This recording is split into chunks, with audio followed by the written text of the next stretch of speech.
दोस्तों कल यानी कि 7 फरवरी को आप लोगों की पॉलिटिकल साइंस की परीक्षा होने वाली है। इसी बीच दोस्तों कई ऐसे छात्र हैं जो कि इस बात को लेकर के टेंशन में है कि सर हम लोग कुछ भी नहीं पढ़े हैं, क्या करेंगे नहीं करेंगे कुछ समझ में नहीं आ रहा है, वहां जाकर के कैसे बनाएंगे क्या बनाएंगे। देखिए ये वीडियो दोस्तों आपके लिए इसलिए इंपॉर्टेंट है क्योंकि दोस्तों इस वीडियो में हम लोग जितने भी आपके डाउट है मन में सभी को क्लियर करने वाले हैं। जी हाँ, इस वीडियो में दोस्तों हम लोग कुछ ऐसे प्रश्न को लेकर आए हैं कि हो सकता है यहां से हूबहू आपके सारे प्रश्न एग्जाम में देखने को मिले और दोस्तों कुछ ना कुछ प्रश्न तो आपका 100% यहां से एग्जाम में देखने को मिलेगा। तो इस वीडियो को दोस्तों अगर आप पूरी तरीके से लास्ट तक देख लेते हैं और अगर आप दोस्तों 30% प्रश्न का भी आंसर दे देते हैं तो इसका मतलब है कि जो आपकी तैयारी वो बहुत ही अच्छी है और दोस्तों आपको टेंशन लेने का बिल्कुल भी जरूरत नहीं है। तो प्लीज इस वीडियो को आप पूरी तरीके से लास्ट तक देखिएगा और शेयर कर दीजिएगा दोस्तों अपने सारे साथियों को ताकि वो भी जो इस वीडियो को देख पाए। बहुत स्टूडेंट ने इसका आंसर दे चुका है। बिल्कुल 18वां सार्क सम्मेलन कहां पर हुआ था, इसके राइट आंसर दोस्तों वो है ऑप्शन बी काठमांडू में हुआ था। काठमांडू कहां पर पड़ता है, नेपाल में। ठीक है, तो 18वां जो सार्क सम्मेलन है वो कहां पर हुआ था, बिल्कुल काठमांडू में हुआ था। बहुत बढ़िया। देखिए 2018 का एनुअल एग्जाम में पूछा गया क्वेश्चन है, कभी कभी पूछा गया कि सार्क में टोटल कितने देश आते हैं। तो दोस्तों आपको जो सही आंसर लगाना है वो 8, क्योंकि अफगानिस्तान को भी जो है इसमें जोड़ दिया गया है। बहुत लोग जो है आपको बोलेंगे कि अफगानिस्तान को हटा दिया है, बट ऐसा नहीं है, अफगानिस्तान को जोड़ दिया है। ठीक है, चलिए अब देखिए नेक्स्ट क्वेश्चन नंबर 2, संयुक्त राष्ट्र संघ के प्रथम एशियाई महासचिव कौन थे, बताइएगा। यहां पर देखिए प्रथम एशियाई है। ठीक है, यहां पर आपको क्या पूछा, प्रथम एशिया यानी कि एशिया के संयुक्त राष्ट्र संघ के प्रथम महासचिव कौन थे। कई बार आपको पूछा गया है, मैंने आपको क्वेश्चन बैंक में भी ये प्रश्न को करवाया था। बिल्कुल इसके राइट सुनाएंगे दोस्तों, वो है यूथ हार्ट। ऑप्शन भी आपके 2 के राइट सुनाएंगे। अब देखिए अगला प्रश्न क्वेश्चन नंबर 3, आप लोग एक बार जम करके वीडियो को लाइक कर दीजिएगा और शेयर कर दीजिएगा अपने सारे दोस्तों को ताकि वो भी क्लास में जुड़ पाए। देखिए अंतरराष्ट्रीय संगठन की आवश्यकता क्यों पड़ी थी। वैसे तो आप अपने शब्दों में भी आंसर दे सकते हैं, क्योंकि दोस्तों कोई ना, जैसे कि आपके घर में ही अगर ले लें, अगर आपके पिताजी आपके गार्जियन ना हो तो कोई इससे लड़ाई करेगा, कोई उससे लड़ाई करेगा, तो एक गार्जियन होना चाहिए। ठीक है, तो उसी तरीके से यहाँ पर दोस्तों अंतरराष्ट्रीय संगठन भी काम करता है, यानी कि विश्व में शांति और सुरक्षा की स्थापना, बिल्कुल कमजोर या छोटे राष्ट्रों की संप्रभुता की रक्षा के लिए और उसके बाद अंतरराष्ट्रीय स्तर पर एकता स्थापित करने के लिए। यानी कि बिल्कुल राइट सर आपके ऑप्शन डी हो जाएंगे। अंतरराष्ट्रीय संगठन की आवश्यकता इसलिए पड़ी थी। कभी कभी आपको शॉर्ट क्वेश्चन में भी यानी कि लघु उत्तरीय प्रश्न में भी पूछ लेगा इस तरह का प्रश्न, तो आपको ये तीनों लिख देना। ठीक है, तो हो सके तो आप लोग यहाँ पर स्क्रीनशॉट ले लीजिए। देखिए अगला प्रश्न क्वेश्चन नंबर 4, निम्नलिखित में से कौन संयुक्त राष्ट्र संघ का अंग नहीं है, बताइएगा। कई बार आपको पूछा गया है, देखिए 2020 में आपको पूछा गया है, महासभा, सुरक्षा परिषद, अंतरराष्ट्रीय न्यायालय, यूनिसेफ। हमने आपको ये प्रश्न पहले भी करवाया था कि यूनिसेफ जो है वो संयुक्त राष्ट्र संघ का अंग नहीं है। तो अगर पूछा जाए इस तरह का प्रश्न कि कौन संयुक्त राष्ट्र संघ का अंग नहीं है, तो दोस्तों आपको जो राइट आंसर लगाना है वो है यूनिसेफ। ठीक है, यूनिसेफ का फुल फॉर्म आप लोग को आता है, ये पूछा गया प्रश्न है। देखिए अगला प्रश्न आपको क्वेश्चन नंबर 5 हम आपको लास्ट में बताएंगे। देखिए विश्व महिला दिवस कब मनाया जाता है, आप लोग को फटाफट आंसर लगाना है। बिल्कुल बहुत ही इंपॉर्टेंट क्वेश्चन। देखिए 2011, 17, 2020 में पूछा गया प्रश्न है। बिल्कुल इसके राइट जो आएंगे वो 8 मार्च को। तो विश्व दिवस जो है, विश्व महिला दिवस जो है वो 8 मार्च को मनाया जाता है। राइट सर आपके 5 के ऑप्शन बी हो जाएंगे। बहुत बढ़िया, इसी तरीके से आप लोगों को सही सही आंसर लगानी है। चलिए अब देखिए अगला प्रश्न क्वेश्चन नंबर 6, वैश्वीकरण की नीति से सबसे अधिक जो प्रभावित हुए थे वो कौन हुए थे। बिल्कुल इसके राइट जाएंगे दोस्तों, वो है गरीब, क्योंकि आप जानते हैं हर जगह गरीबी प्रभाव होता है, चाहे वो कोई भी चीज हो। ठीक है, तो वैश्वीकरण की नीति से सबसे अधिक जो प्रभावित हुए थे वो गरीब वर्ग हुए थे। तो राइट साइड यहाँ पर 6 का ऑप्शन ए हो जाएंगे। अब देखिए अगला प्रश्न क्वेश्चन नंबर 7, वैश्वीकरण निम्न में से किस विचारधारा से संबंधित है। 2021 का आपका बोर्ड मॉडल क्वेश्चन है और मैंने ये प्रश्न आपको पहले भी करवाया था। बिल्कुल ये जो उदारवाद से पूछा गया प्रश्न आपका, वैश्वीकरण सबसे ज्यादा कौन से विचारधारा से संबंधित है दोस्तों, वो आपको जाएंगे उदारवाद। 7 के राइट सर आपके ऑप्शन बी हो जाएंगे। अब देखिए अगला प्रश्न क्वेश्चन नंबर 8, भूमंडलीकरण किस विचारधारा पर टिका है। आपको पूछा जाएगा कि भूमंडलीकरण जो है वो किस विचारधारा पर टिका है, समाजवाद, साम्यवाद, उदारवाद, अराजकतावाद। बिल्कुल 8 के दोस्तों पर हो जाएगा वो है उदारवाद। ठीक है, तो भूमंडलीकरण जो है वो उदारवाद, बिल्कुल वही तो क्वेश्चन है, बस क्वेश्चन को थोड़ा सा घुमाया। ठीक है, देखिए अगला प्रश्न आपका, भूमंडलीकरण और वैश्वीकरण दोनों एक ही चीज होता है। बहुत बढ़िया। देखिए विविधता में एकता का जो सिद्धांत है वो निम्नलिखित में से किस देश का प्रमुख सिद्धांत है। विविधता में एकता ये जो सिद्धांत है वो किस देश का प्रमुख सिद्धांत है, भारत का, पाकिस्तान का, बांग्लादेश का, चीन का। बिल्कुल दोस्तों 9 के आपके राइट रहेंगे वो है भारत का। भारत में विविधता में एकता है। यहाँ पर अलग अलग जाति के लोग रहते हैं, अलग अलग वर्ग के लोग रहते हैं, अलग अलग कास्ट के लोग रहते हैं, लेकिन तब पर भी यहाँ पर क्या है, एकता है, यूनिटी है। तो इसी को कहता है विविधता में एकता। देखिए अगला प्रश्न क्वेश्चन नंबर 10, भारत में लोकतंत्र की बहाली के बाद भारतीय नागरिकों को अधिकार प्राप्त हुए थे। कौन सा अधिकार, मौलिक अधिकार, मतदान का अधिकार, जनप्रतिनिधि चुनने का अधिकार या फिर उपयुक्त सभी। फटाफट आप लोग आंसर दीजिएगा। क्वेश्चन नंबर 10 बहुत बार पूछा गया प्रश्न है, बिल्कुल आपके राइट आएंगे दोस्तों, वह उपयुक्त सभी। आपको कभी कभी पूछा जाएगा कि टोटल मौलिक अधिकार कितने हैं, तो आपको राइट से लगाना चाहिए, क्योंकि पहले 7 था लेकिन संपत्ति का जो अधिकार है उसको हटा दिया गया है, जैसे कि आपको पता है। ठीक है, कभी कभी आपको ये भी प्रश्न पूछेगा कि कौन सा ऐसा अधिकार है, मौलिक अधिकार है जिसको हटा दिया गया है, तो दोस्तों वो आपका हो जाएगा संपत्ति का अधिकार। और टोटल जो मौलिक अधिकार है वो 6 है और टोटल जो मौलिक कर्तव्य है वो आपका 11 है। ठीक है, और यहाँ पर आपके राइट से ऑप्शन डी हो जाएंगे क्वेश्चन नंबर 10 का। देखिए अगला प्रश्न क्वेश्चन नंबर 11, समवर्ती सूची में कितने विषय हैं? 2020 का रूल एग्जाम में पूछा गया है, मैंने आपको पहले भी करवाया था कि समवर्ती सूची में टोटल अभी 47 विषय है। ठीक है, तो 11 के राइट आंसर आपका ऑप्शन बी हो जाएंगे। अब देखिए अगला प्रश्न क्वेश्चन नंबर 12, अवशिष्ट विषयों पर कानून बनाने का जो अधिकार है वो किसके पास है? अवशिष्ट विषय यहाँ पर देखिए आपको सिद्धांत दे दिया गया है कि कम ये विषय पर जो है कानून बनाने का जो अधिकार है वो किसके पास है? राज्य के पास, या फिर केंद्र और राज्य दोनों के पास, या फिर सिर्फ केंद्र के पास? 12 के दोस्तों राइट हो जाएगा, बिल्कुल आपको जाएंगे वो है केंद्र के पास। ठीक है, तो ऑप्शन से आपके 12 के राइट हो जाएंगे। अब देखिए अगला प्रश्न क्वेश्चन नंबर 13, संविधान का कौन सा अनुच्छेद संसद को राज्य सूची के किसी भी विषय पर विधान बनाने की शक्ति देता है? बताइएगा। देखिए 2020 में आपको यह भी प्रश्न पूछा गया है, तो संविधान का ऐसा कौन सा अनुच्छेद है जो कि संसद को राज्य सूची के कानून बनाने की शक्ति देता है? 221 अनुच्छेद 249, बिल्कुल 13 के दोस्तों यहाँ पर राइट हो जाएंगे, वो है अनुच्छेद 249। बहुत बढ़िया। देखिए अगला प्रश्न क्वेश्चन नंबर 14, काफी इंपोर्टेंट क्वेश्चन आपका, संविधान संशोधन की प्रक्रिया का जो वर्णन है वो किस पर किया गया है, यानी कि कौन सा अनुच्छेद में किया गया है? ये भी आपके देखिए 2020 का अनुअल एग्जाम में पूछा गया प्रश्न है, बिल्कुल राइट आंसर आप जाएंगे वो अनुच्छेद 368 में। सर संविधान संशोधन की प्रक्रिया में किया गया है, राइट आंसर आपके 14 के ऑप्शन बी हो जाएंगे। अगला प्रश्न आपका क्वेश्चन नंबर 15, काफी इंपोर्टेंट क्वेश्चन आपका, क्या पूछ रहा है कि भारत सरकार विविध कल्याणकारी योजनाओं को लागू किसके माध्यम से करता है? बताइएगा। भारत सरकार जो है कोई भी विविध कल्याणकारी योजनाओं को जो लागू करता है वो किसके माध्यम से करता है? बिल्कुल इसके राइट होंगे दोस्तों, वह राज्य के नीति निर्देशक सिद्धांतों के माध्यम से भारत सरकार जो है कोई भी विविध कल्याणकारी योजनाओं को लागू करता है। तो राइट आंसर आपके 15 के ऑप्शन ए हो जाएंगे। बहुत बढ़िया। देखिए अगला प्रश्न क्वेश्चन नंबर 16, माउंटबेटन योजना का जो संबंध है वो निम्नलिखित में से किससे है? यहाँ पर आपको प्रश्न पूछा गया है कि माउंटबेटन जो योजना है वो दोस्तों किससे संबंध है उसका? बताइएगा फटाफट आप लोग। ये तो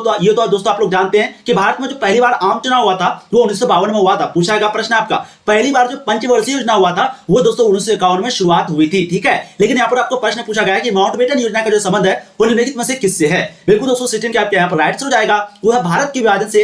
राइट आंसर आपके ऑप्शन ए हो जाएंगे। अब देखिए अगला प्रश्न क्वेश्चन नंबर 17, भारत विभाजन के लिए 1947 में बनी विभाजन समिति के अध्यक्ष निम्न में से किसे बनाया गया? देखिए 2018 का अनुअल एग्जाम में पूछा गया प्रश्न है। क्वेश्चन क्या है कि भारत विभाजन के लिए 1947 में जो विभाजन समिति का अध्यक्ष बना था वो दोस्तों किसको बनाया गया था? उस समय जो भारत और पाकिस्तान को जो बंटवारा हो रहा था तो उस समय अध्यक्ष कौन था विभाजन समिति का? बिल्कुल 17 के दोस्तों राइट आपको जाएंगे, वो है वायसराय को बनाया गया था, यानी कि ऑप्शन डी आपके 17 के राइट हो जाएंगे। बहुत बढ़िया, बहुत गजब। चलिए अब देखिए अगला प्रश्न क्वेश्चन नंबर 18, निम्नलिखित में से किस दल ने एक देश, एक संस्कृति और एक राष्ट्र के विचार पर बल दिया था? बताइएगा। निम्नलिखित में से कौन सा दल है जो कि एक देश, एक संस्कृति और एक राष्ट्र, एक देश होना चाहिए, एक संस्कृति होना चाहिए और एक राष्ट्र होना चाहिए, इस विचारधारा पर कौन बल दिया था? साम्यवादी दल, कांग्रेस पार्टी, भारतीय जनसंघ, समाजवादी पार्टी? बिल्कुल 18 के दोस्तों राइट आंसर आपको जाएंगे, वो है कांग्रेस पार्टी जो है इन सभी चीजों पर बल दिया था, यानी कि ताकत लगाया था, जोर दिया था कि एक देश होना चाहिए, एक संस्कृति होना चाहिए और एक राष्ट्र होनी चाहिए। बहुत बढ़िया। देखिए अगला प्रश्न क्वेश्चन आपके हो जाएंगे 19, 1977 में भारतीय जनसंघ का विलय किस पार्टी में हुआ था? जनता पार्टी में, समाजवादी पार्टी में, साम्यवादी पार्टी में, कांग्रेस पार्टी में?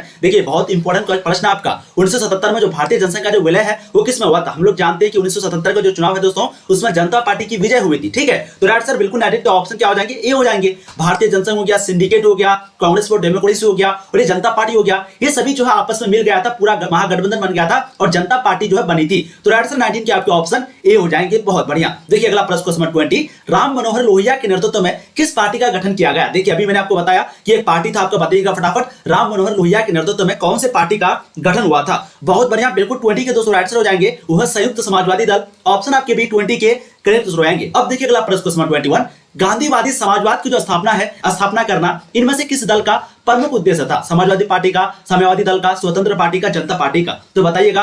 गांधीवादी समाजवाद की जो स्थापना करना है इसमें से किस दल का ये प्रमुख उद्देश्य था? बिल्कुल 21 के दोस्तों आपके राइट आंसर हो जाएंगे, वो है स्वतंत्र पार्टी का जो है ये प्रमुख उद्देश्य था। अब देखिए अगला प्रश्न क्वेश्चन आपको जाएंगे 22, कई बार हमने आपको ये प्रश्न करवाया है कि जय जवान जय किसान का जो नारा है वो भारत के द्वितीय प्रधानमंत्री जो कि थे लाल बहादुर शास्त्री उसी ने दिया था। तो राइट आंसर आपके ऑप्शन भी हो जाएंगे। देखिए प्रश्न आपको कई बार पूछा गया है, लाल बहादुर शास्त्री जिन्होंने ताशकंद समझौता किया था, पूछा जाएगा कि ताशकंद समझौता जो भारत के साथ किया था तो वो कौन किया था दोस्तों? तो लाल बहादुर शास्त्री और उधर से पाकिस्तान की तरफ से अय्यूब खान था। कब किया था? तो ये भी आपको पता है 1966 में जो है ताशकंद समझौता हुआ था और लाल बहादुर शास्त्री की जो मृत्यु है वो भी 1966 में हुई थी। ठीक है, तो राइट आंसर यहाँ पर आपके ऑप्शन भी हो जाएंगे क्वेश्चन नंबर 22 का। बहुत बढ़िया। अब देखिए अगला प्रश्न क्वेश्चन नंबर 23, क्या बात है, एकदम ऐसे ही आप लोगों को आंसर कमेंट करना है। बहुत बढ़िया। चलिए देखिए, पीली क्रांति का जो संबंध है वो निम्नलिखित में से किससे है? तिलहन उत्पादन से, दलहन उत्पादन से, चावल उत्पादन से, दूध उत्पादन से? तो बताइएगा पीली क्रांति का जो संबंध है दोस्तों वो किससे है? मैंने आपको पहले भी करवाया। 23 के यहाँ पर राइट हो जाएंगे। बहुत बढ़िया, वो आपको जाएंगे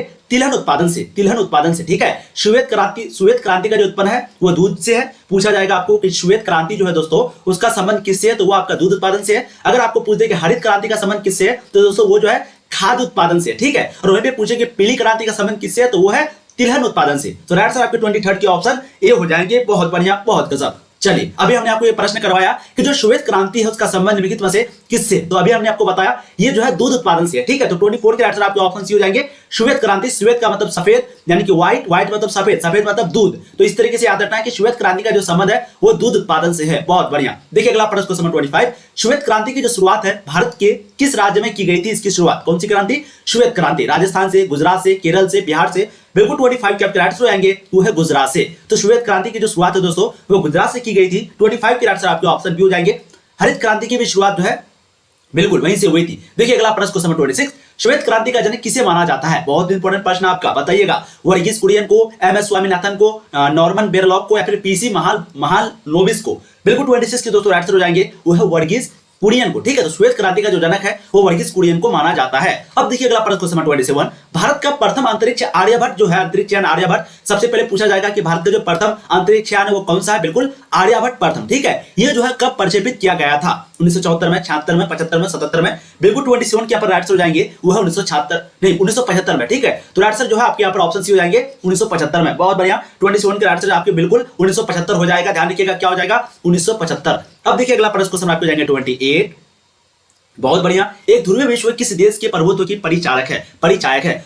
तनाव शैथिल्य का दौर कब से शुरू हुआ दोस्तों? वो 1970 के बाद भारत में, ठीक है, क्योंकि इंदिरा गांधी जब से आई उसी के बाद से दोस्तों ये सभी प्रॉब्लम शुरू हुआ। तो 29 के बिल्कुल आंसर आपके ऑप्शन सी हो जाएंगे। यहाँ पर जो है भारत के बारे में बात हो रही है। बहुत बढ़िया। देखिए अगला प्रश्न क्वेश्चन 30, गुटनिरपेक्ष आंदोलन के प्रथम शिखर सम्मेलन में भारत का प्रतिनिधित्व किसने किया था? प्रश्न आपको पूछा जाएगा, गुटनिरपेक्ष आंदोलन के प्रथम शिखर सम्मेलन में भारत का जो प्रतिनिधित्व है वो किसने किया था? नेहरू, शास्त्री, पटेल, वाजपेयी? बिल्कुल उस समय नेहरू जी था। तो राइट आंसर 30 के ऑप्शन ए हो जाएंगे। बहुत बढ़िया, गुटनिरपेक्ष आंदोलन के प्रथम शिखर सम्मेलन में भारत का प्रतिनिधित्व बिल्कुल नेहरू ने किया था। अब देखिए अगला प्रश्न 31, दक्षिण एशिया का सबसे बड़ा देश कौन सा है? हम लोग जानते हैं कि दक्षिण एशिया का, क्योंकि दक्षिण एशिया में जो है चीन को नहीं रखा जाता, ठीक है। तो जो सबसे बड़ा देश हो जाता है दोस्तों वो भारत हो जाता है, हमारा आपका प्यारा भारत, ठीक है। तो राइट आंसर ऑप्शन हो जाएंगे दक्षिण एशिया का सबसे बड़ा देश भारत है। अब देखिए अगला प्रश्न क्वेश्चन 32, कांग्रेस सिंडिकेट क्या है? हमने आपको बताया था कि 1969 में, ध्यान रखिएगा।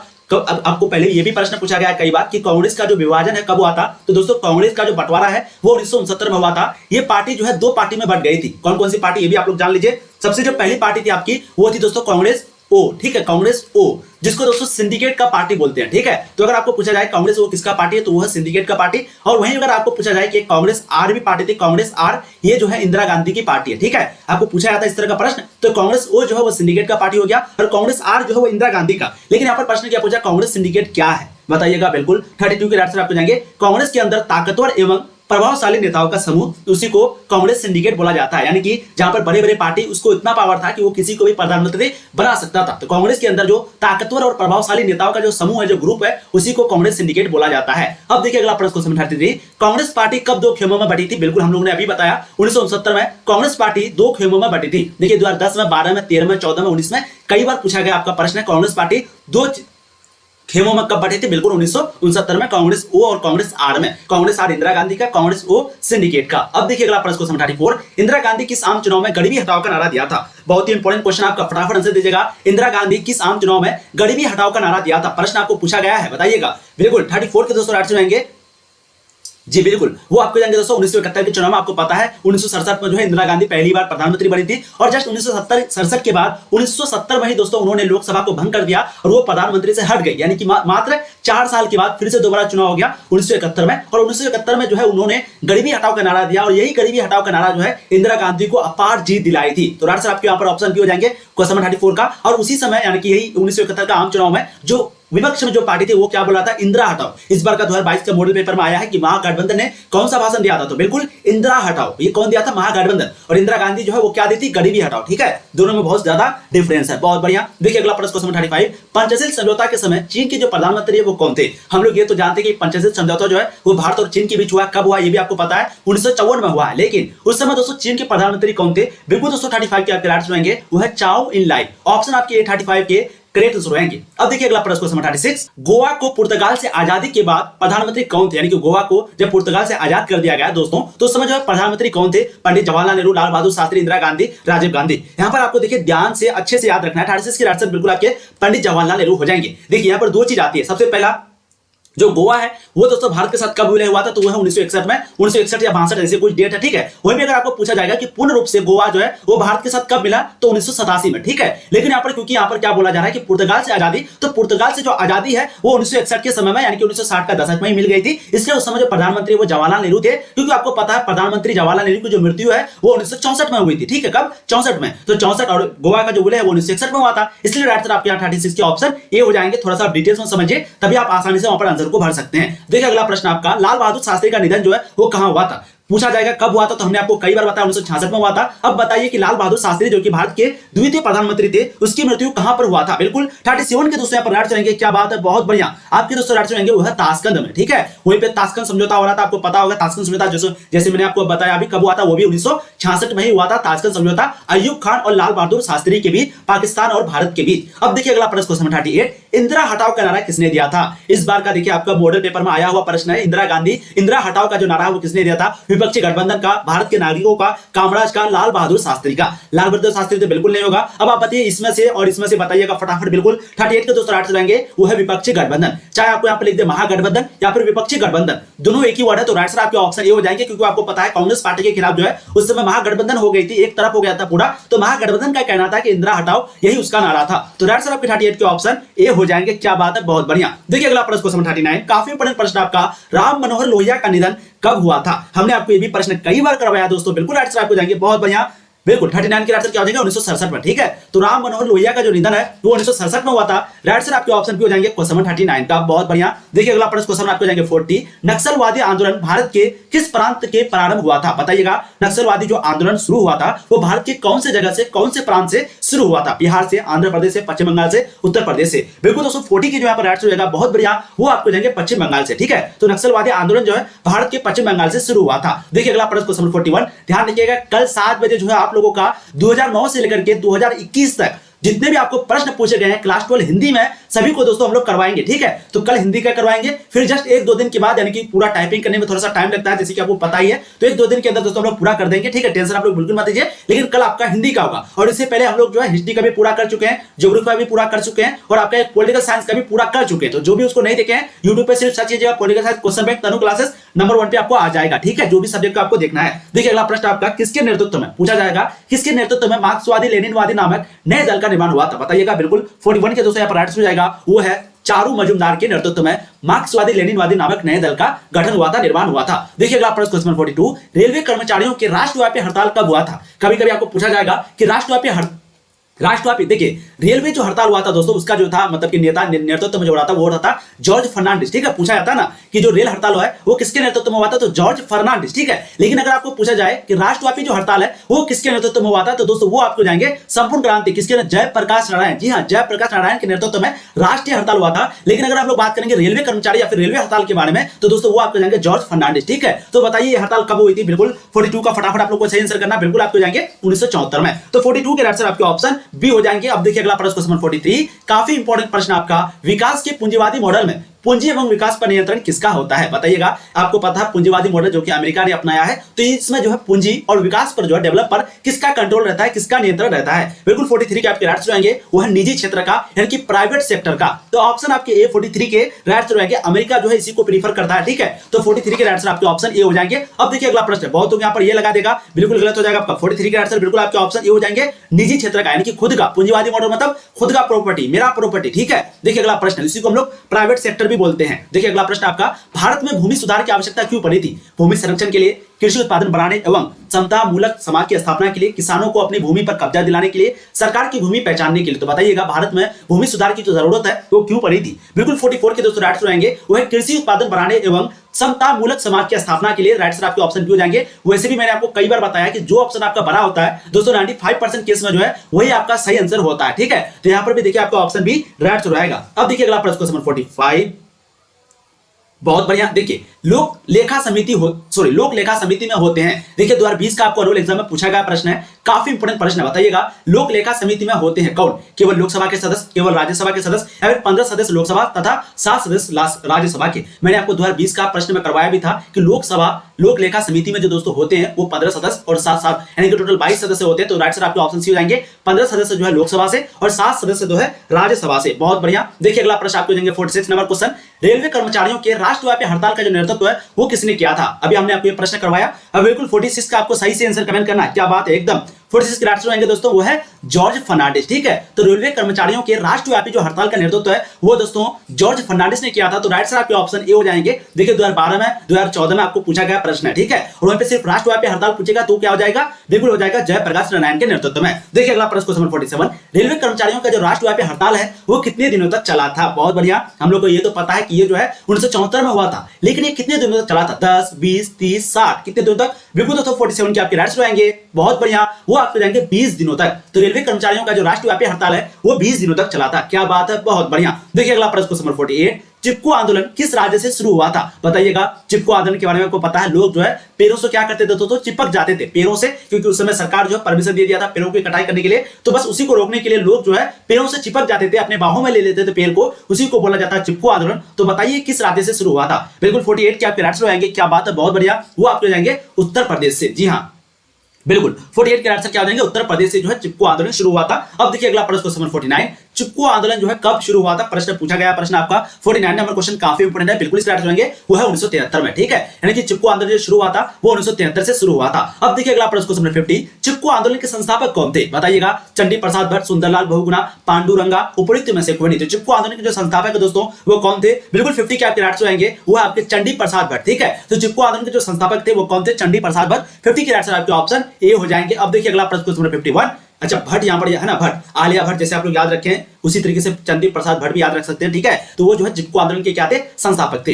अब यहाँ पर पूछा कि चिपको आंदोलन के जो प्रमुख नेता है, जो खास नेता है वो कौन था? बताइएगा। देखिए कई बार पूछा गया प्रश्न आपको, और बस प्रश्न आपको थोड़ा सा घुमा देता है। ठीक है, 51 के बिल्कुल आंसर आएंगे दोस्तों, वो है चंडी प्रसाद भट्ट भी होगा, सुंदरलाल बहुगुणा भी होगा, गौरा देवी भी होगा। ठीक है, तो राइट आपके ऑप्शन डी हो जाएंगे। कभी कभी आपको सिर्फ पूछा जाएगा कि सुंदरलाल बहुगुणा का जो संबंध है वो किस आंदोलन से है, तो वो आपको जाएंगे चिपको आंदोलन से। ठीक है, तो ये सभी जो है चिपको आंदोलन के प्रमुख नेता थे। ध्यान दीजिएगा, चंडी प्रसाद भट्ट भी, सुंदरलाल बहुगुणा भी और गौरा देवी भी। देखिए अगला प्रश्न 52, द्रविड़ आंदोलन किस प्रकार का आंदोलन था? राष्ट्रीय आंदोलन, क्षेत्रीय आंदोलन, जातीय आंदोलन, किसानों का आंदोलन? 52 के दोस्तों राइट आंसर बिल्कुल हो जाएंगे, वो है क्षेत्रीय आंदोलन। ठीक है, ये जो द्रविड़ आंदोलन है वो किस प्रकार का आंदोलन था? वो था दोस्तों क्षेत्रीय आंदोलन। अच्छा बताइए कि द्रविड़ आंदोलन जो वो कहां पर था? आंध्र प्रदेश, तमिलनाडु यानी कि साउथ इंडिया से ही था, लेकिन किधर था बताइए आप लोग। चलिए देखिए, आपकी 8:30 बजे जो है इंग्लिश की क्लास है, ये बात आपको ध्यान रखना है। आपको कोई भी नोटिफिकेशन नहीं मिलेगा तो आपको सर्च करके जरूर जाना है 8:30 बजे इंग्लिश की क्लास में। ठीक है, और कोई भी पीडीएफ वगैरह के लिए मैं आपको कई बार बता चुका हूं, सिंपली आपको गूगल या क्रोम पे सर्च करना है तनु क्लासेस, वहां पर आपको सारा पीडीएफ मिल जाएगा, या फिर आप टेलीग्राम पे ज्वाइन हो जाइए। देखिए अगला प्रश्न आपका, आंदोलन निम्नलिखित में से किसके मूल में शुरू किया गया? बताइएगा। आंदोलन जो है निम्नलिखित में से किसके मील में शुरू किया गया? बताइएगा। बिल्कुल 53 के दोस्तों यहाँ पर आंसर आएंगे, वो है आपके रामास्वामी नायकर पेरियार से। राइट आंसर आपके बिल्कुल 53 का ऑप्शन ए हो जाएंगे। देखिए अगला प्रश्न क्वेश्चन आपको जाएंगे 54, द्रविड़ मुनेत्र कजगम, इसके जो संस्थापक है वो कौन थे? द्रविड़ मुनेत्र कजगम यानी कि डीएमके। क्या है? डीएमके। अच्छा डीएमके पार्टी कहां का बताइए तो? बिल्कुल आंध्र प्रदेश। बताइए यहाँ पर द्रविड़ मुनेत्र कजगम के जो संस्थापक है दोस्तों वो कौन थे? बिल्कुल 54 के आपके राइट आएंगे, वो है स अन्नादु, ऑप्शन बी। ठीक है, अब देखिए अगला प्रश्न क्वेश्चन 55, ऑपरेशन ब्लू स्टार कब किया गया? 1980 में, 1984 में, 1985 में, 1986 में? बिल्कुल बताइएगा, ऑपरेशन ब्लू स्टार कब किया गया था? प्रश्न पूछा गया है। इसी की वजह से तो इंदिरा गांधी की हत्या हुई थी, पता है कि नहीं आप लोग को? बिल्कुल 55 के दोस्तों राइट आएंगे, वो है 1984 में। तो ऑपरेशन ब्लू स्टार जो है वो कब किया गया था? 1984 में, और यही ऑपरेशन ब्लू स्टार की वजह से इंदिरा गांधी की 1984 में हत्या हुई थी। ठीक है, तो 55 के आंसर बिल्कुल आपके ऑप्शन बी हो जाएंगे। अब देखिए अगला प्रश्न क्वेश्चन 56, जनता दल यूनाइटेड किस राज्य का पार्टी है? यहां पर देखिए जनता दल यूनाइटेड मतलब जेडीयू। जेडीयू जो है 2010 में सबसे ज्यादा सीट किसको मिला था दोस्तों? जनता दल यूनाइटेड यानी कि जेडीयू पार्टी को। यह पार्टी किसकी है? यह पार्टी दोस्तों नीतीश कुमार की है। ठीक है, वहीं पे अगर बोला जाए कि 2015 में और 2020 में कौन से पार्टी को सबसे ज्यादा सीट मिली थी, तो दोस्तों वो है आरजेडी। आरजेडी का मतलब राष्ट्रीय जनता दल। ठीक है, लेकिन जनता दल किस राज्य की पार्टी? बिल्कुल आपको जाएंगे, वो है बिहार की, ऑप्शन सी राइट हो जाएंगे। देखिए 2014 में आपको पूछा गया प्रश्न है। बिल्कुल देखिए अगला प्रश्न क्वेश्चन 57, इंदिरा गांधी की हत्या के बाद 1984 में हुए लोकसभा चुनाव में कांग्रेस पार्टी को कितने सीटों पर विजय प्राप्त हुई थी? आपको पता है इंदिरा गांधी की जो हत्या है वो 1984 में हुई थी, लेकिन उसकी हत्या होने के बाद लोकसभा के चुनाव में कांग्रेस पार्टी को टोटल कितने सीटों पर जीत हासिल हुई थी? बहुत बढ़िया, बिल्कुल 57 के दोस्तों यहाँ पर राइट हो जाएंगे वो है 415 सीटों में, ठीक है। तो 57 के राइट आपके ऑप्शन सी हो जाएंगे। क्या बात है एकदम। देखिए अगला प्रश्न question number 58, Bahujan Samaj party के जो संस्थापक है दोस्तों वो कौन थे? काशीराम, मायावती, सतीश चंद्र मिश्रा, डॉक्टर अंबेडकर। तो बहुजन समाज पार्टी के जो संस्थापक वो कौन थे? फटाफट आप लोग 58 नंबर का आंसर दीजिएगा। बिल्कुल इसके राइट हो जाएंगे दोस्तों वो है काशीराम, ठीक है। तो बहुजन समाज पार्टी के जो संस्थापक है वो कौन थे? काशीराम थे। देखिए अगला प्रश्न क्वेश्चन नंबर 59, तृणमूल कांग्रेस, देखिए टीएमसी तृणमूल कांग्रेस, ठीक है। ये कहां की पार्टी? इसी बार तो जीता हाल फिलहाल में, बिल्कुल पश्चिम बंगाल की। तो 59 के आंसर क्या हो जाएंगे? ऑप्शन सी पश्चिम बंगाल। तो तृणमूल कांग्रेस जो है किस राज्य का राजनीतिक दल है दोस्तों? वो हो जाएंगे पश्चिम बंगाल, जिसका हम लोग शॉर्ट फॉर्म में लिखते हैं टीएमसी, ठीक है। बिल्कुल 60 के 59 के आंसर बिल्कुल आपको जाएंगे वो है सी। अब देखिए अगला प्रश्न क्वेश्चन 60, काफी इंपॉर्टेंट प्रश्न आपका, गुटनिरपेक्षता को प्रोत्साहित करने वाले प्रमुख कारक निम्नलिखित में से कौन है? बताइएगा। गुटनिरपेक्षता को प्रोत्साहित करने वाले जो प्रमुख कारक है वो निम्नलिखित में से कौन है? बिल्कुल दोस्तों 60 के आपके आंसर बिल्कुल हो जाएंगे वह शीत युद्ध भी है, सैनिक युद्ध से अलग रहना ये भी है, और राष्ट्र का स्वतंत्र अस्तित्व की इच्छा। क्योंकि आपको पता है गुटनिरपेक्ष की जो स्थापना हुई थी वो इसीलिए हुई थी ताकि दोनों गुटों में शामिल ना हो, यानी कि एक आपका पूंजीवादी था, एक आपका सोवियत संघ था, ये दोनों की तरफ हम ना जाए, इसलिए गुटनिरपेक्ष की स्थापना हुई थी। तो राइट से आपके यहाँ पर ऑप्शन डी हो जाएंगे। आपको शॉर्ट क्वेश्चन में भी पूछा जाएगा तो आप हो सके तो स्क्रीनशॉट ले लीजिए। देखिए अगला प्रश्न क्वेश्चन 61, अमेरिका ने 1970 तक किस साम्यवादी देश को संयुक्त राष्ट्र संघ का सदस्य नहीं बनने दिया था? बताइएगा। अमेरिका ने 1970 तक किस साम्यवादी देश को, सबसे पहले तो आप बताइए साम्यवादी देश कौन सा होगा? बिल्कुल 61 के आंसर फटाफट लगाइएगा। बिल्कुल साम्यवादी चीन को, ठीक है। तो चीन जो है वो साम्यवादी शासन है, वहां पर साम्यवादी है। तो दोस्तों बताइएगा अमेरिका ने 1970 तक किस साम्यवादी देश को संयुक्त राष्ट्र संघ का सदस्य नहीं बनने दिया? बिल्कुल आपके आंसर आएंगे दोस्तों वो है साम्यवादी चीन को। ऑप्शन भी आपके 61 के करेक्ट जरूर आएंगे। देखिए अगला प्रश्न क्वेश्चन 62, निम्नलिखित में से शीत युद्ध का सबसे प्रतीक जो है कौन था? सबसे बड़ा प्रतीक शीत युद्ध का निम्न में से कौन था? बर्लिन दीवार का खड़ा होना या फिर बिल्कुल 1989 में पूर्वी जर्मनी की जनता द्वारा बर्लिन दीवार का गिरा। अच्छा ये प्रश्न आपको पूछा जाता है कि बर्लिन का दीवार कब गिराया गया था? तो 1989 में, ठीक है। और जर्मनी में द्वितीय विश्व युद्ध से पूर्व हिटलर के नेतृत्व में नाजी पार्टी का उत्थान। तो बताइएगा शीत युद्ध का जो सबसे बड़ा प्रतीक था वो कौन था? बिल्कुल दोस्तों 62 के राइट आएंगे वो है बर्लिन दीवार का खड़ा किया जाना, यानी कि ऑप्शन आपके ए जो है 62 के राइट रहेंगे। अब देखिए अगला प्रश्न क्वेश्चन 63, काफी इंपॉर्टेंट प्रश्न आपका, दूसरा विश्व युद्ध जो है कब से कब तक चला था? प्रश्न पूछा गया प्रश्न आपका, दूसरा विश्व युद्ध कब से कब तक चला था? बताइएगा। बिल्कुल 1939 से लेकर के 45 तक, ठीक है। और जस्ट 1945 के बाद शीत युद्ध की शुरुआत हो गई। कब हुई थी शीत युद्ध की शुरुआत? वो आपको बताना 1945 के बाद से। तो दोस्तों आपको पूछेगा अगर कि दूसरा विश्व युद्ध जो है कब से कब तक चला था, तो वो चला था 1939 से लेकर के 45 तक, और प्रथम विश्व युद्ध जो है वो 1914 से लेकर के 1919 तक चला था। पूछा गया प्रश्न आपका, प्रथम विश्व युद्ध 1914 से 19 और वहीं पे 1939 से 45 तक कौन सा युद्ध चला था? बिल्कुल द्वितीय विश्व युद्ध, सेकंड वर्ल्ड वॉर। देखिए अगला प्रश्न आपका क्वेश्चन 64, पेरेस्ट्राइका एवं ग्लासनोस्त नामक सिद्धांत का जो प्रतिपादक है वो दोस्तों कौन थे? देखिए 2015 का अनुल एग्जाम में पूछा गया प्रश्न है। बिल्कुल 64 के राइट से यहां पर हो जाएगा वो है मिखाइल गोर्बाचेव, ठीक है। तो राइट से ऑप्शन सी हो जाएंगे। अब देखिए अगला प्रश्न क्वेश्चन 65, राज्यसभा से भारतीय संविधान के किस अनुच्छेद में भारत को राज्यों का संघ घोषित किया गया था? ये प्रश्न देखिए 2021 का अनुल एग्जाम में यानी कि हाल ही में पूछा गया प्रश्न है। बिल्कुल 65 का आपका राइट आंसर क्या हो जाएगा? वह प्रथम अनुच्छेद में, ठीक है। तो राज्यसभा से भारतीय संविधान के किस अनुच्छेद में भारत को राज्यों का संघ घोषित किया गया था? वो है दोस्तों प्रथम अनुच्छेद में। राइट आंसर आपके ऑप्शन ए हो जाएंगे। देखिए अगला प्रश्न क्वेश्चन 66, भारत में नई आर्थिक नीति की जो शुरुआत है वो कब हुई थी? एक प्रश्न जो है कई बार पूछा गया प्रश्न आपका, नई आर्थिक नीति की जो शुरुआत है दोस्तों भारत में कब हुई थी? बिल्कुल उस समय कौन प्रधानमंत्री थे? बताइएगा तो आप लोग। जी हाँ 66 के राइट आपको जाएंगे 1991 में, ठीक है। राइट क्या हो जाएंगे? Option D. तो भारत में नई आर्थिक नीति की जो शुरुआत है वो 1991 में हुई थी, लेकिन आप लोग बताइए उस समय प्रधानमंत्री कौन था? कल आपकी जो है हिंदी की 2009 से 2021 तक क्वेश्चन बैंक कराया जाएगा, आप लोग तैयार रहिएगा। देखिए अगला प्रश्न आपका, पेरेस्ट्राइका नामक पुस्तक की जो रचना है वो किसने किया था? मिखाइल गोर्बाचेव ने, कोसिजिन ने, लाल बहादुर शास्त्री ने, पुतिन ने। तो बताइएगा पेरेस्ट्राइका नामक पुस्तक की जो रचना दोस्तों वो किसने किया था? बिल्कुल 67 के जो यहाँ पर राइट हो जाएंगे वो है मिखाइल गोर्बाचेव ने। ऑप्शन आपके ए 67 के राइट रहेंगे। देखिए अगला प्रश्न क्वेश्चन आपके 68, केजीबी क्या थी? बताइएगा केजीबी जो है वो क्या थी? साम्यवादी गुप्तचर संगठन या फिर बाल्टिक गणराज्यों का गुप्तचर संगठन, सोवियत संघ का सैन्य एजेंसी, सोवियत संघ का स्थानीय जातियों का संगठन। तो केजीबी जो है वो क्या थी? बिल्कुल 268 के जो आप राइट्स रहेंगे बहुत बढ़िया, वो आपको जाएंगे साम्यवादी गुप्तचर संगठन। देखिए अगला प्रश्न क्वेश्चन 69, राष्ट्रमंडल की स्थापना में मुख्य भूमिका किसने निभाई थी? वेरियस येल्तसिन ने, मिखाइल गोर्बाचेव ने, बुखारिन ने, उपरोक्त में से कोई नहीं। 69 के दोस्तों बिल्कुल यहाँ पर राइट्स हो जाएगा वो आपके वेरियस येल्तसिन ने, ठीक है। तो राष्ट्रमंडल की स्थापना में मुख्य भूमिका जो है वो वेरियस येल्तसिन ने निभाई थी, ठीक है। अब देखिए अगला प्रश्न क्वेश्चन 70, विश्व राजनीति में दूसरी दुनिया यानी कि सेकंड वर्ल्ड के अंतर्गत कौन सा देश आते हैं? बताइएगा विश्व राजनीति में दूसरी दुनिया यानी कि सेकंड वर्ल्ड के अंतर्गत जो है उसके अंदर में कौन आता है? अमेरिकी देश, एशियाई देश, सोवियत संघ के देश या फिर लैटिन अमेरिकी देश। बिल्कुल 70 के दोस्तों राइट जाएगा वो है सोवियत संघ के देश। हमने आपको एक प्रश्न पहले भी करवाया है, आपका प्रथम में यानी कि जो पहली दुनिया में आता है वो है अमेरिकी देश, जिसको हम लोग यूरोपीय देश भी बोल सकते हैं, और दूसरी में जो आता है वो सोवियत संघ के देश, जिसको हम लोग बिल्कुल बोल सकते हैं। तो राइट सर आपके ऑप्शन सी हो जाएंगे। देखिए अगला प्रश्न क्वेश्चन 71, क्या प्रश्न आपका? देखिए 2020 के अमेरिकी राष्ट्रपति के चुनाव में डेमोक्रेटिक पार्टी के प्रतिनिधि कौन थे? बताइएगा 2020 के अमेरिकी राष्ट्रपति के चुनाव में डेमोक्रेटिक पार्टी के जो प्रतिनिधि थे दोस्तों वो कौन थे? Hillary Clinton, JR. Biden, Barack Obama, Donald Trump. बिल्कुल 71 के दोस्तों राइट आंसर आपको जाएंगे वो है जे.आर. बाइडेन। ठीक है, तो ध्यान रखिएगा जो बाइडेन, हाँ बिल्कुल 2020 के अमेरिकी राष्ट्रपति के चुनाव में देखिए हाल ही में ये प्रश्न आपको 2021 का बोर्ड में आया हुआ प्रश्न है, 2021 में जो आया था। तो 2020 के अमेरिकी राष्ट्रपति के चुनाव में डेमोक्रेटिक पार्टी के जो प्रतिनिधि थे दोस्तों वो कौन थे? जो बाइडेन थे। राइट आंसर आपके ऑप्शन बी हो जाएंगे। बहुत बढ़िया। और अभी जो है राष्ट्रपति कौन है? तो वो है जो बाइडेन। पूछा गया प्रश्न आपका। ठीक है, देखिए अगला प्रश्न क्वेश्चन 72, संयुक्त राष्ट्र संघ अमेरिका का प्रथम राष्ट्रपति कौन था? बताइएगा जॉर्ज वाशिंगटन, जॉर्ज बुश या फिर अब्राहम लिंकन या फिर इनमें से कोई नहीं। तो संयुक्त राष्ट्र संघ अमेरिका का प्रथम राष्ट्रपति कौन था? 2014 का एनुअल एग्जाम में पूछा गया प्रश्न है। बिल्कुल 72 के दोस्तों राइट आंसर आपको जाएंगे वो है जॉर्ज वाशिंगटन। ठीक है, तो 72 के ऑप्शन ए जो है बिल्कुल करेक्ट आंसर आपके हो जाएंगे। देखिए अगला प्रश्न क्वेश्चन आपको देंगे 73, अमेरिका के किस राष्ट्रपति को शांति का नोबेल पुरस्कार प्रदान किया गया था? बराक ओबामा को, बिल क्लिंटन को, जॉर्ज बुश को, इनमें से कोई नहीं। बिल्कुल आप लोगों ने बिल्कुल सही आंसर कमेंट किया। 73 के दोस्तों यहाँ पर राइट आंसर हो जाएंगे वो आपके बराक ओबामा को। ठीक है, तो राइट आंसर आपके ऑप्शन ए हो जाएंगे। बहुत बढ़िया। देखिए अगला प्रश्न क्वेश्चन 74, संयुक्त राज्य अमेरिका में कुल कितने राज्य हैं? तो हमने कई बार आपको करवाया, बिल्कुल 50 राज्य है। ऑप्शन भी आपके 74 के करेक्ट रहेंगे। देखिए अगला प्रश्न क्वेश्चन 75, निम्न में से कौन सा देश आसियान का सदस्य नहीं है? आपको यहाँ पर प्रश्न पूछा गया निम्न में से कौन सा देश आसियान का सदस्य नहीं है। सबसे पहले हम लोग समझते हैं कि कौन कौन आसियान का सदस्य है। सबसे पहला देश आपका है थाईलैंड, वो आसियान का सदस्य है। फिर आपका इंडोनेशिया, वो आसियान का सदस्य है। फिर दोस्तों आपका जाता है Malaysia, Thailand, Indonesia, Malaysia, Myanmar जिसको हम लोग क्या बोलते हैं बर्मा बोलते हैं। ठीक है, उसके बाद वियतनाम, फिलीपींस ये भी है। उसके बाद फिर हम लोग ब्रुनोई, कंबोडिया और लाओस, ये सभी देश है। अब आपको यहाँ पर सही आंसर लगाना कि कौन आसियान का देश मतलब कि सदस्य नहीं है। बिल्कुल सही आंसर लगाना। बिल्कुल बिल्कुल 75 के आंसर आपके श्रीलंका हो जाएंगे। ठीक है, तो श्रीलंका जो दोस्तों वो क्या नहीं है, आसियान का सदस्य नहीं है। 75 के आंसर आपके ऑप्शन डी हो जाएंगे। सिंगापुर नहीं होगा, सिंगापुर जो है वो आसियान का अभी सदस्य है, वो अभी बना है। ठीक है, तो आंसर आपके ऑप्शन डी हो जाएंगे। बहुत बढ़िया। देखिए अगला प्रश्न आपका एक इंपॉर्टेंट पॉइंट देखिए, साफ्टा आप लोगों ने सुना होगा।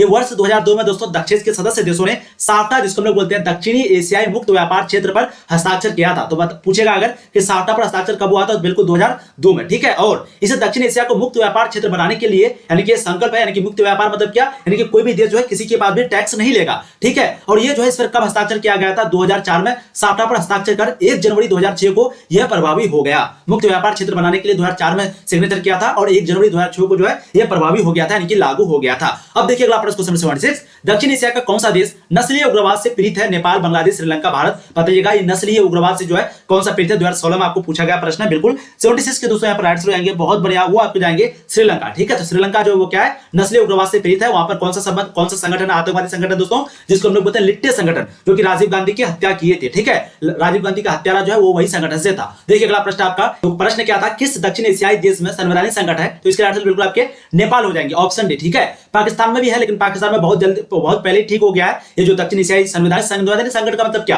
यानी कि कभी सैनिक शासन लागू होता है, कभी कुछ। वैसे अगर सही से बात किया जाए तो जो बर्मा अभी है, जो म्यांमार है, वहां भी संवैधानिक संकट है, क्योंकि वहां पर अभी वो मतलब क्या सैनिक शासन लागू है। कहां पर? बर्मा में, जिसको हम लोग म्यांमार कंट्री बोलते हैं। ठीक है, तो वहां पर भी है, लेकिन ऑप्शन में आपका क्या दिया, नेपाल, पाकिस्तान दिया हुआ है। पाकिस्तान में पहले क्लियर हो गया था, तो राइट आंसर बिल्कुल आपका ऑप्शन डी हो जाएंगे। देखिए अगला प्रश्न आपका, सार्क का मुख्यालय कहां पर है? तो बिल्कुल आपके राइट आंसर ऑप्शन डी हो जाएंगे, काठमांडू में। और सार्क की जो शुरुआत है दोस्तों वो कहां पर हुआ था पूछा जाता है आपको, तो वो ढाका में। ढाका जो है बांग्लादेश में पड़ता है और सार्क का जो मुख्यालय वो काठमांडू में, काठमांडू जो है वो नेपाल में पड़ता है। देखिए अगला प्रश्न आपका, यूरोपीय संघ की स्थापना कब हुई थी? देखिए यहाँ पर यूरोपीय संघ की बात हो रही है। ठीक है, 2020 का एनुअल एग्जाम में पूछा गया प्रश्न, आप लोग को सही आंसर लगाना है। बिल्कुल 79 के आंसर हो जाएंगे दोस्तों, वो 1992 में। अगर आप गूगल में सर्च कीजिएगा तो शायद वहां पर 1993 या फिर कुछ बताता है, लेकिन आंसर क्या लगाना है 1992 में। ठीक है, तो यूरोपीय संघ की जो स्थापना है वो 1992 में हुई थी। बहुत बढ़िया। देखिए अगला प्रश्न क्वेश्चन 80, टाइम बहुत ले रहे हैं आप लोग, फटाफट बोलिएगा। किसकी सिफारिश पर महासभा महासचिव की नियुक्ति करती है? सुरक्षा परिषद की सिफारिश पर, आर्थिक व सामाजिक परिषद, या फिर अंतरराष्ट्रीय न्यायालय, या फिर न्यायिक परिषद की सिफारिश पर? यह भी आपको 2020 के एनुअल एग्जाम में पूछा गया प्रश्न है। बिल्कुल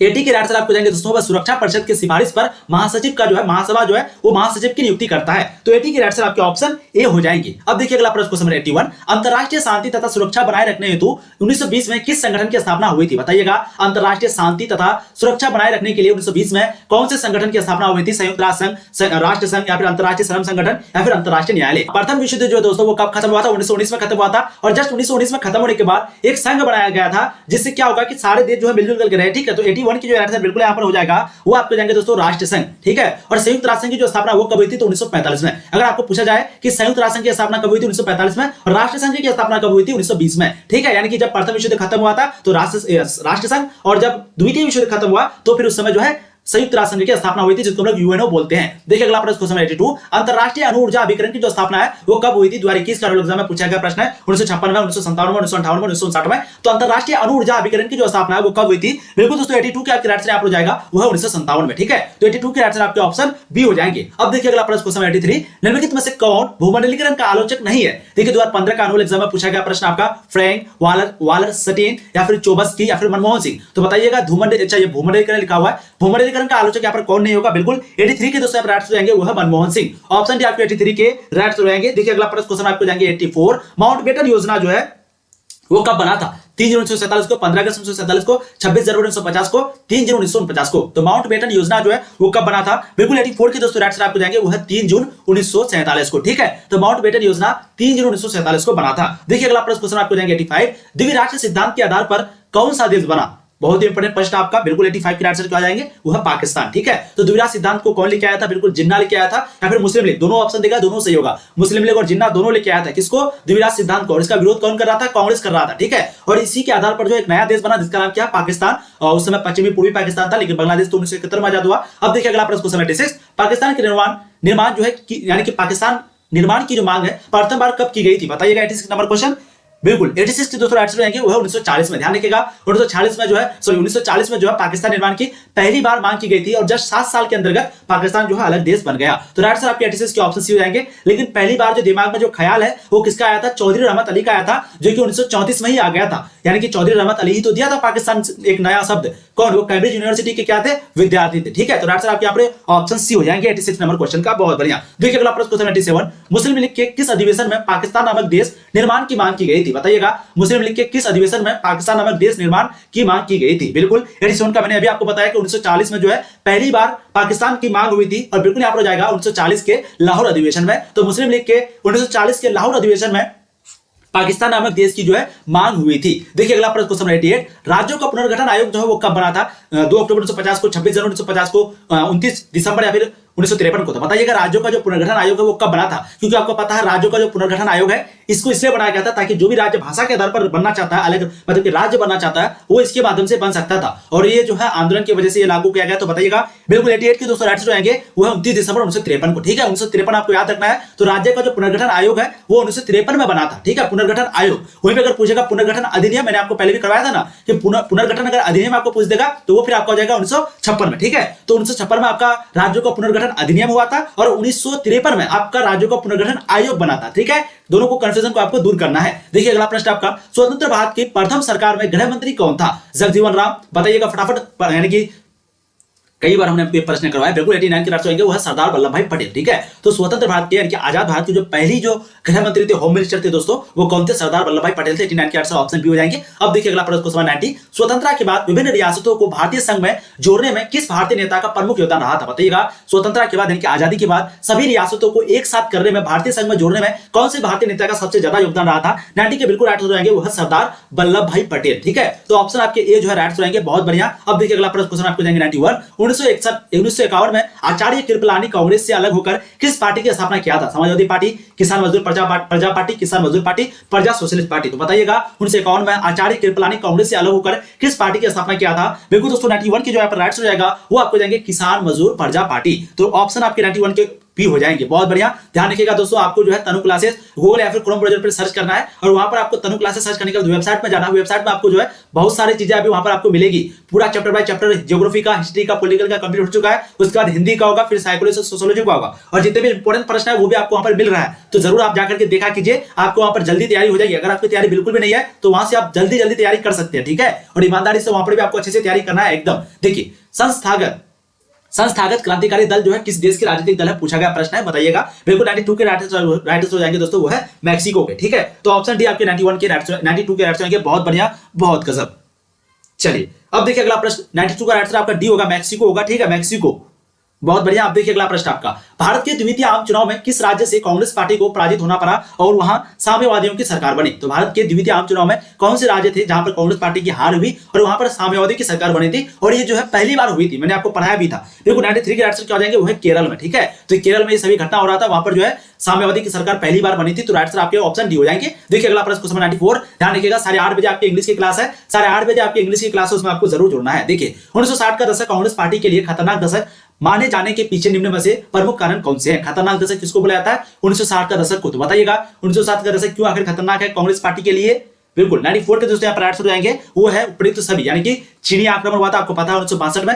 चीन आक्रमण कब किया था भारत पर? 1962 में। बढ़ती गरीबी और बेरोजगारी हुआ था, आपको पता होगा इस बात को, और सांप्रदायिक और क्षेत्रीय विभाजन हुआ था, और भी बहुत सारा रीजन है। 1964 में जो है प्रधानमंत्री की मृत्यु हो गई थी, यानी कि जवाहरलाल नेहरू की। 1966 में जो है लाल बहादुर शास्त्री की मृत्यु हो गई थी, और 1969 में जो कांग्रेस पार्टी का विभाजन हो गया था। ये सभी कारण था दोस्तों, जिसके कारण 1960 को क्या बोला जाता है? खतरनाक दशक बोला जाता है। देखिए अगला प्रश्न क्वेश्चन 95, अमूल नामक सहकारी आंदोलन जो है किस शहर से शुरुआत की गई थी? बताइएगा ये जो अमूल नामक सहकारी आंदोलन है वो कौन से शहर से शुरुआत की गई थी? पटना से, आनंद से, बरौनी से, जयपुर से? बिल्कुल 95 के दोस्तों राइट हो जाएंगे, वो है बरौनी से जो है अमूल नामक सहकारी आंदोलन की शुरुआत हुई थी। राइट आंसर आपके ऑप्शन, अच्छा 95 के राइट आंसर क्या? अच्छा बिल्कुल ये आनंद से होगा, आनंद से। ठीक है, आनंद से शुरुआत की गई थी। राइट आंसर आपके ऑप्शन भी हो जाएंगे। बहुत बढ़िया, क्या बात है, एकदम इसी तरीके से आप लोगों को सही। अमूल नामक जो सहकारी आंदोलन है दोस्तों वो आनंद से शुरुआत किया गया था। देखिए अगला प्रश्न आपका, ऑपरेशन फ्लड ये किससे संबंधित है? अनाज उत्पादन से, दूध उत्पादन से, फूल उत्पादन से, तिलहन उत्पादन से? जो भी अभी तक वीडियो को लाइक नहीं किया प्लीज वीडियो को लाइक कर देंगे। जितने भी लोग देख रहे हैं एक बार वीडियो को लाइक कर दीजिए। ठीक है, देखिए ऑपरेशन फ्लड जो है वो किससे संबंधित है? बिल्कुल 96 के दोस्तों आंसर आपको जाएंगे, वो है दूध उत्पादन से। अब देखिए अगला प्रश्न 97, भारत में 14 बैंकों का जो राष्ट्रीयकरण वो कब किया गया था? कभी कभी प्रश्न पूछा जाएगा कि एक साथ कितने बैंकों का राष्ट्रीयकरण किया गया था, तो वो है 14 बैंकों का, लेकिन ये कब किया गया था? फटाफट आप लोग आंसर दीजिएगा। बिल्कुल 97 के दोस्तों आंसर जाएंगे, वो है 1968 में। तो ऑप्शन आप सॉरी 1969 में हो जाएगा। ठीक है, तो 97 के आंसर क्या हो जाएंगे? बिल्कुल आपको जाएंगे, वो है 1969 में। ठीक है, तो ऑप्शन बी राइट हो जाएगा। देखिए थोड़ा सा ऑप्शन यहाँ पर उलट पुलट है। ठीक है, 1969 आप लोग को सही आंसर लगाना है। देखिए अगला प्रश्न क्वेश्चन आपको देंगे 98, नियोजन विकास के लिए कितने लक्ष्य होने चाहिए? 3, 5, 8, 10? तो नियोजन विकास के लिए कितने लक्ष्य होने चाहिए? कितने लक्ष्य होने चाहिए? बिल्कुल हो जाएंगे, वह 3 लक्ष्य होने चाहिए नियोजन विकास के लिए। आपके ऑप्शन ए जो है 98 के करेक्ट रहेंगे। देखिए अगला प्रश्न क्वेश्चन 99, सामाजिक न्याय के साथ विकास किस पंचवर्षीय योजना का मुख्य उद्देश्य था? बताइएगा, चौथी, छठी, तीसरी, पांचवी? तो सामाजिक न्याय के साथ विकास जो है वो किस पंचवर्षीय योजना का मुख्य उद्देश्य था? 99 के दोस्तों बिल्कुल आपके यहाँ पर राइट हो जाएगा, वो है पांचवी का। ठीक है, तो ऑप्शन आपके डी हो जाएंगे। थोड़ा सा ऑप्शन उलट पुलट है, ध्यान दीजिएगा। पांचवी, सामाजिक न्याय के साथ विकास जो है किस पंचवर्षीय योजना का मुख्य उद्देश्य था दोस्तों? वो है पांचवी, सामाजिक न्याय के साथ विकास। ये जो पांचवी में था, देखिए 2016 का अनुल एग्जाम में पूछा गया प्रश्न है, तो राइट आंसर क्या हो जाएंगे? वो है पांचवी। देखिए अगला प्रश्न क्वेश्चन 100, एंटी बैलिस्टिक मिसाइल संधि जो है वो किस वर्ष हुई थी? 1975 में, 72 में, 78 में, 56 में? तो एंटी बैलिस्टिक मिसाइल संधि किस वर्ष हुई थी? बिल्कुल आपको जाएंगे, वो है 1972 में। ठीक है, तो ऑप्शन बी आपके राइट आंसर